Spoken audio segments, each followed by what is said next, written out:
There is no long story of how I went from precious candles to precious ceramics.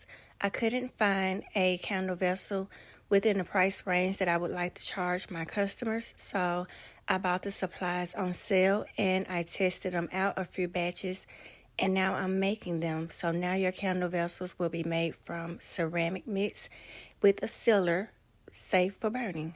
So now the fun part. My first mistake with this was thinking that I could open that bag as easy as just tearing it open.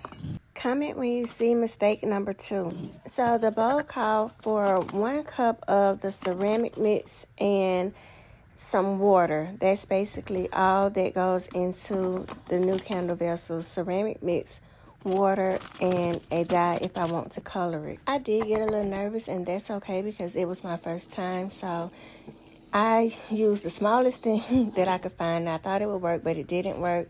I switched that out for something else that was also pointless. I have something better now. Right now I'm adding a dye. I did that several times. I have a better technique at this point. I'm pouring and taking the bubbles out for unmolding. I made a few more mistakes along the way. It's that I no longer make at this point, so follow for more. Stay tuned for the unmolding in part 3. I was so excited to unmold this that I had to leave it inside of the silicone mold for 24 hours instead of unmolding it after an hour.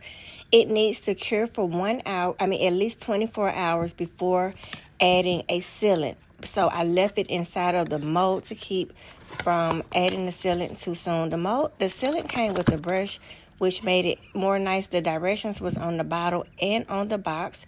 I reread the directions again, opened it up, and basically just added it to the bowl. This was my first bowl that I was using to make a candle, so I let it sit for 2 hours in between adding sealant, and I added 3 coats.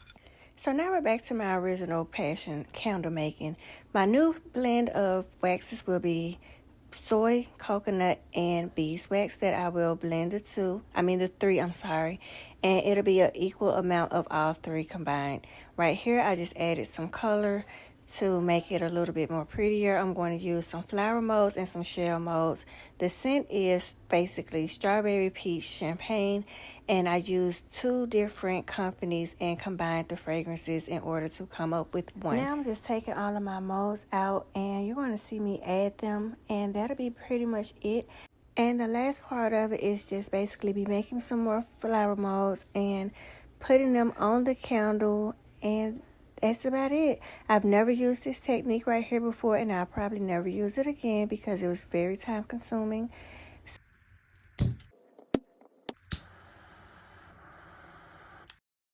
So here we go.